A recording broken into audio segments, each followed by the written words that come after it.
भारत और चीन की मित्रता और राजनयिक संबंधों का इतिहास हजारों साल पुराना है। दोनों देशों के बीच आपसी सहयोग के क्षेत्र में पिछले कुछ वर्षों में महत्वपूर्ण प्रगति हुई है। दोनों देशों की जनसंख्या को मिलाकर दुनिया की आबादी का 1/3 हिस्से के बराबर भारत और चीन अंतर्राष्ट्रीय वार्ता में दिग्गज देशों की भूमिका अदा करते रहे हैं। अक्सर दोनों देश महत्वपूर्ण मुद्दों पर एक साथ खड़े दिखाई देते हैं। दोनों देश साथ मिलकर अंतर्राष्ट्रीय मंचों पर आर्थिक एजेंडे को परिभाषित करने में एक निर्णायक भूमिका निभाते हैं।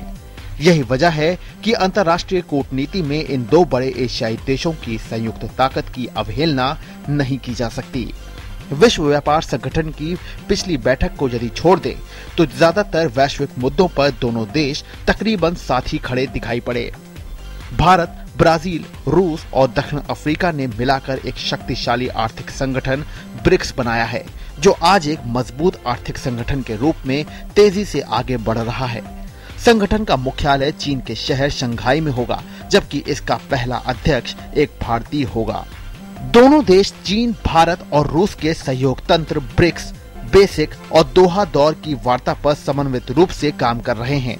साथ ही अंतर्राष्ट्रीय वित्तीय संकट, जलवायु परिवर्तन, ऊर्जा और खाद्य सुरक्षा जैसे प्रमुख मुद्दों पर विकासशील देशों के हितों को बनाए रखने के लिए दोनों ने साथ साथ काम किया है। वैश्विक मंच पर दोनों ही देश एक समान सोच वाले समूह के तौर पर काम कर रहे हैं और संयुक्त राष्ट्र संघ और विश्व व्यापार संगठन जैसे अंतर्राष्ट्रीय मंचों में विभिन्न मुद्दों पर विकासशील देशों की आवाज के साथ सुर में सुर मिलाते हुए एक समूह की तरह लगातार काम कर रहे हैं। भारत और चीन में आर्थिक विकास की प्रक्रिया लगभग एक जैसी रही है, साथ ही उनकी जरूरतें भी लगभग एक जैसी ही हैं। जलवायु परिवर्तन के मुद्दों पर संयुक्त राष्ट्र फ्रेमवर्क के तहत दोनों देशों ने एक दूसरे की स्थिति का समर्थन किया है। ब्राजील और दक्षिण अफ्रीका के साथ मिलकर बेसिक जैसे संगठनों के तौर दोनों देशों ने विकासशील देशों की चिंताओं से दुनिया को लगातार अवगत कराया है। पिछले कई वर्षों में भारत और चीन का शीर्ष नेतृत्व संयुक्त राष्ट्र महासभा की बैठक जैसे मौके पर लगातार एक दूसरे से मिलता रहा है।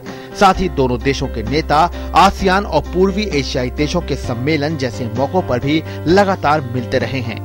दोनों ही देशों के लिए समुद्री डकैती और आतंकवाद जैसी समान चुनौतियां हैं। हाल ही में चीन ने दक्षिण पूर्वी एशिया के देशों से जुड़े मुद्दों पर भारत की एक बड़ी भूमिका का आह्वान किया है। चीन की ओर से भारत को बीजिंग में होने वाले एशिया प्रशांत आर्थिक सहयोग की शिखर बैठक में निमंत्रण और शंघाई सहयोग संगठन के सदस्य के रूप में आमंत्रित करने के फैसले को इस रोशनी में देखा जाना चाहिए। Bureau report, TD news.